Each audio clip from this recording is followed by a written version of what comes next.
നമസ്കാരം. നമ്മൾ മറ്റുള്ളവരിൽ നിന്ന് വ്യത്യസ്തമായിരിക്കണം. എങ്ങനെയാണ് നമുക്ക് നമ്മുടേതായ ഒരു വ്യത്യസ്തത, മറ്റുള്ളവരിൽ നിന്ന് വിഭിന്നമായ ഒരു വ്യത്യസ്തത നമുക്ക് ഉണ്ടാക്കിയെടുക്കാൻ പറ്റുക? അത് നമ്മളൊന്ന് ശ്രദ്ധിച്ചാൽ മതി. അപ്പോൾ നമുക്കും കിട്ടും ആ വ്യത്യസ്തമായ ഒരു സ്വഭാവം. എല്ലാവരും ഒരു സ്വഭാവം ആയിരിക്കണം എന്നില്ല. പക്ഷേ മറ്റുള്ളവരിൽ ഒരു 10 പേര് കൂടി നിൽക്കുന്ന സമയത്ത് നമ്മളെ ഒന്ന് വേർതിരിച്ച് കാണാൻ കഴിയണം. അതിനുള്ള ഒരു സ്പെഷ്യൽ സ്വഭാവം, ഒരു സ്പെഷ്യാലിറ്റി നമുക്കുണ്ടായിരിക്കണം. അത് നമ്മൾ തന്നെ ഉണ്ടാക്കിയെടുക്കേണ്ട ഒരു സ്കില്ലാണ്. അത് നമുക്ക് വായനയിൽ കൂടെയും വായനയിൽ കൂടെ നമുക്ക് എന്ത് ചെയ്യാൻ പറ്റും? വ്യത്യസ്തമായ ചിന്തകളിലേക്ക് എത്തിക്കാൻ പറ്റും. അങ്ങനെ വ്യത്യസ്തമായ ചിന്തകളിലേക്ക് എത്തുമ്പോൾ നമുക്കും കിട്ടും ആ ഐഡൻറ്റിറ്റി. മറ്റുള്ളവരിലെ ആ 10 പേരിൽ നിന്നും നമുക്ക് ഒരു വ്യത്യസ്തമായിരിക്കാൻ കഴിയും. ഉദാഹരണത്തിന് ഇപ്പോൾ മിക്കവാറും എല്ലാവരുടെയും ഒരു ഇതാണ്.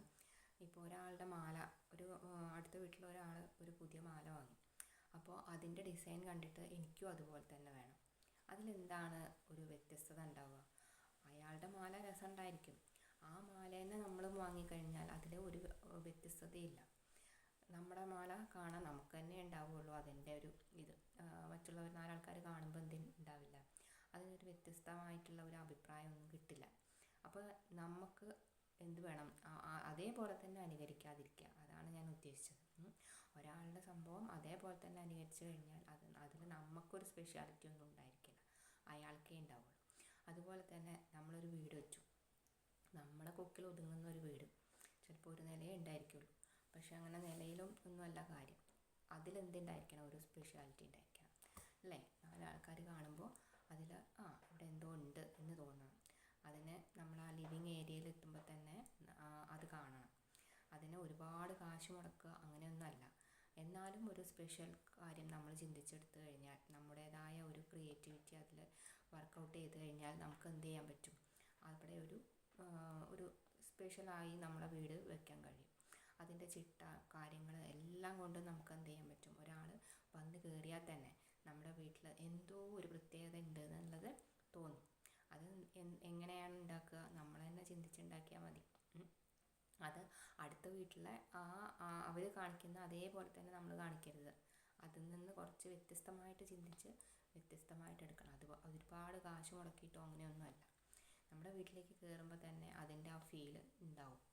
അതിന് നമ്മൾ തന്നെ ഒന്ന് ശ്രമിച്ചാൽ മതി. അതുപോലെ തന്നെയാണ് ഓരോ കാര്യം. ഒരു കാര്യം നമ്മൾ വാങ്ങുമ്പോൾ, ഇപ്പോൾ ഉദാഹരണത്തിന് ഡ്രസ്സ് വാങ്ങുമ്പോൾ ഒരുപാട് കാശ് മുടക്കുക, അത് വാങ്ങുക എന്നുള്ളതിലല്ല കാര്യം.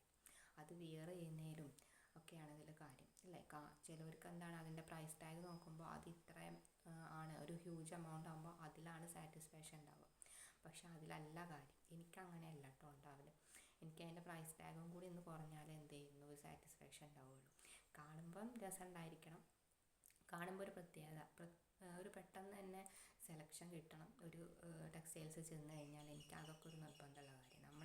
നമ്മുടെ ഒരു ആഗ്രഹം പറഞ്ഞാലും പിന്നെയും സെയിൽസ്മാൻ പിന്നെയും അവരുടെ ഇഷ്ടത്തിന് ഇട്ട് തരുന്ന സാഹചര്യങ്ങളൊക്കെ ഉണ്ടായിട്ടുണ്ട്. അപ്പം അതിൽ എനിക്ക് ഒട്ടും ഒരു കംഫർട്ടായിട്ട് എനിക്ക് തോന്നിയിട്ടില്ല. നമുക്ക് പെട്ടെന്ന് തന്നെ സെലക്ഷൻ കിട്ടുന്നു. അതിൽ നമ്മൾ പ്രൈസ് കൊണ്ടും നമ്മൾ എന്ത് ചെയ്യണം? സാറ്റിസ്ഫൈ ആവണം.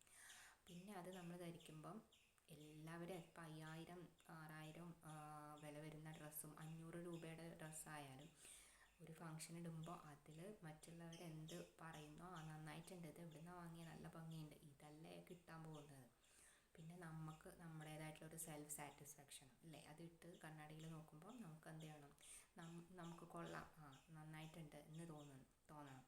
ഇത്രയേ ഉള്ളൂ ഇതിൽ കാര്യം. അല്ലാതെ അതിലെന്തില്ല, അതിൻ്റെ പ്രൈസിൽ വലിയൊരു മൂല്യമുണ്ടെന്ന് ഞാൻ വിചാരിക്കുന്നില്ല. നിങ്ങളുടെ കമൻറ്റായിട്ട് നിങ്ങളുടെ അഭിപ്രായം കമൻറ്റായിട്ട് താഴെ രേഖപ്പെടുത്തണം. കമൻ്റ് ഇടാനും ഷെയർ ചെയ്യാനും അതുപോലെ തന്നെ സബ്സ്ക്രൈബ് ചെയ്യാനും മടിക്കരുത്. എൻ്റെ വീഡിയോ ഇഷ്ടപ്പെട്ടിട്ടുണ്ടെങ്കിൽ എന്നെ പ്രോത്സാഹിപ്പിക്കണം. ഓക്കെ, ഇതിൻ്റെ ഇടയിൽ പറഞ്ഞത് ഞാൻ പറയാൻ മറന്നു പോകുന്നുണ്ട്. അപ്പോൾ ആ വീഡിയോ ഇടേണ്ട ആ വ്യഗ്രതയിൽ ലാസ്റ്റ് പറയുമ്പം അതങ്ങനെ വെച്ച് അവസാനിപ്പിക്കുകയാണ്. പിന്നെ നമ്മളെന്ത് ചെയ്യണം? ഇങ്ങനെ വ്യത്യസ്തമായ ചിന്തകളും ഒക്കെ കിട്ടണമെങ്കിൽ നമ്മൾ വ്യത്യസ്തമായ അനുഭവങ്ങളിലൂടെ കടന്നു പോകണം. അതിന് വായന നല്ല ഒരു ഉപാധിയാണ്. നല്ല ബുക്കുകൾ, അതായത് സെൽഫ് ആയിട്ട് നമ്മളെ തന്നെ ഉയർത്തുന്ന രീതിയിലുള്ള ബുക്കുകൾ വായിക്കുക. വരും വീഡിയോകളിൽ ഞാൻ നിങ്ങൾക്ക് നല്ല രീതിയിലുള്ള ബുക്കുകളൊക്കെ ഇൻട്രൊഡ്യൂസ് ചെയ്യുന്നതാണ്. അങ്ങനെ വായിക്കുമ്പോഴാണ് നമ്മൾ എന്ത് ചെയ്യുക, നമുക്ക് അത്തരത്തിലുള്ള തോട്ടുകൾ കിട്ടുള്ളൂ. അത് വിചാരിച്ചിട്ട് നോവലുകളും കവിതകളും ഒന്നും വായിക്കണ്ട എന്നല്ല പറഞ്ഞു. അതും വേണം, അതൊരു എൻ്റർടൈൻമെൻറ്റാണ്. പക്ഷേ ഇത്തരത്തിലുള്ള ബുക്കുകൾ, അതും കഴിയുന്നതും രാവിലെ ഉറങ്ങി എണീറ്റ ഉടനെ വായിക്കുന്നതും, അതുപോലെ തന്നെ നമ്മൾ ബെഡിലേക്ക് രാത്രി വൈകിട്ട് കിടക്കുമ്പോൾ അതിൻ്റെ മുന്നേയും വായിക്കുന്നത് നന്നായിരിക്കും. മിനിമം ഒരു 2 പേജെങ്കിലും വായിക്കാം. അതായത് നമ്മുടെ സ്വഭാവത്തിലോ അല്ലെങ്കിൽ നമ്മുടെ കാഴ്ചപ്പാടിലൊക്കെ കുറച്ച് മാറ്റം വരുത്തുന്ന രീതിയിലുള്ള ബുക്കുകൾ വായിക്കാൻ നോക്കുക. അങ്ങനെ നമ്മളെന്ത് ചെയ്യണം, നമ്മുടേതായിട്ടുള്ള ഒരു വഴി വെടിപ്പാക്കാൻ നോക്കുക. എല്ലാവരും പോകുന്ന വഴിയിൽ കൂടെ തന്നെ നമ്മൾ തന്നെ പോയി കഴിഞ്ഞാൽ അതൊരു രസമുള്ള ഏർപ്പാടല്ല. ഇങ്ങനെ ഒന്ന് പോയി നോക്കി നോക്കൂ. അപ്പോൾ അവൾ പോകുന്നുണ്ട്, അങ്ങനെ ഞാനും പോകുന്നുണ്ട് എന്നുള്ളതിന് പകരം നമ്മുടേതായിട്ടുള്ള പുതിയൊരു വഴി നമ്മൾ തന്നെ ചിലപ്പോൾ അവിടെ കാടും മുള്ളും ഒക്കെ ഉണ്ടായിരിക്കും. കാരണം അവിടെ വേറെ ആരും പോയിട്ടുണ്ടായിരിക്കില്ല, അല്ലേ? വലിയ ദുർഘടമല്ലാത്ത ഒരു വഴിയിലേക്ക് നമ്മൾ എന്ത് ചെയ്യുക, നമ്മൾ തന്നെ വെട്ടിയിട്ട് പുതിയ വഴിയിലേക്ക് നമ്മൾ പോയി തുടങ്ങുക. ഓക്കെ, എല്ലാവരും ഹാപ്പി ആയിട്ടിരിക്കുക. സബ്സ്ക്രൈബ് ചെയ്യണേ. ഓക്കെ.